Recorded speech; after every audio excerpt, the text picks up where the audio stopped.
Cherif Ousmane Madani Haïdara autorise ses adeptes et sympathisants à saisir la justice en cas de violation de libertés et droits individuels.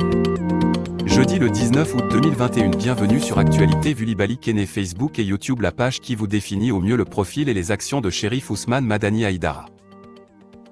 Cherif Ousmane Madani Haïdara autorise ses adeptes et sympathisants à saisir la justice en cas de violation de libertés et droits individuels. L'association citoyenne pour l'essor intégral de Djanguiné-Bougou a tenu ce mercredi une conférence de presse à la maison de presse de Bamako.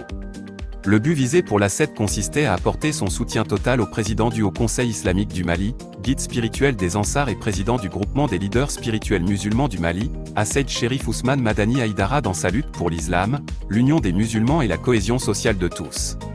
L'une des demandes faites à Bani par les jeunes de Djanguiné-Bougou consistait à solliciter celui-ci à ne pas démissionner de son poste de président du Haut Conseil islamique du Mali.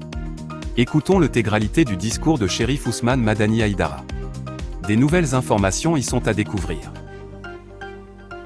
Bienvenue sur Actualité Vulibali Kene sur YouTube et Facebook. S'exprime sur le grondement de l'enfer. Par définition, l'islam consiste à croire en Allah et se tâcher d'accomplir de bonnes œuvres. En faisant cela, on est appelé dièse musulman.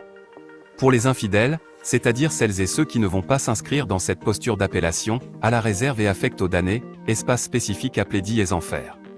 Condamnés en raison de leur faute à des souffrances et supplices éternels, disons que les peines émises sur les damnés de l'enfer, tout comme les privilèges faits aux élus du dièse paradis, sont uniquement les résultats des œuvres des uns et des autres.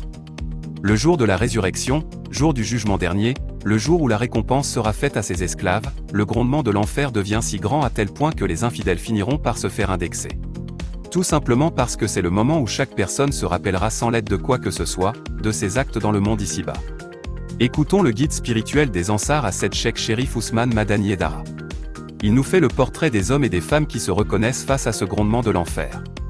De passage, l'ambassadeur de la paix nous assure qu'il n'y a rien de compliqué en islam, donnons à César ce qui appartient à César.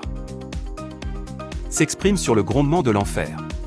Par définition, l'islam consiste à croire en Allah et se tâcher d'accomplir de bonnes œuvres. En faisant cela, on est appelé dièse musulman.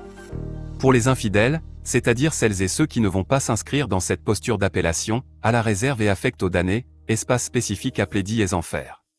Condamnés en raison de leur faute à des souffrances et supplices éternels, disons que les peines émises sur les damnés de l'enfer, tout comme les privilèges faits aux élus du dièse paradis, sont uniquement les résultats des œuvres des uns et des autres. Le jour de la résurrection, jour du jugement dernier, le jour où la récompense sera faite à ses esclaves, le grondement de l'enfer devient si grand à tel point que les infidèles finiront par se faire indexer. Tout simplement parce que c'est le moment où chaque personne se rappellera sans l'aide de quoi que ce soit, de ses actes dans le monde ici-bas. Écoutons le guide spirituel des Ansars ACED Cheikh Cherif Ousmane Madani Haïdara. Il nous fait le portrait des hommes et des femmes qui se reconnaissent face à ce grondement de l'enfer. De passage, l'ambassadeur de la paix nous assure qu'il n'y a rien de compliqué en islam, donnons à César ce qui appartient à César.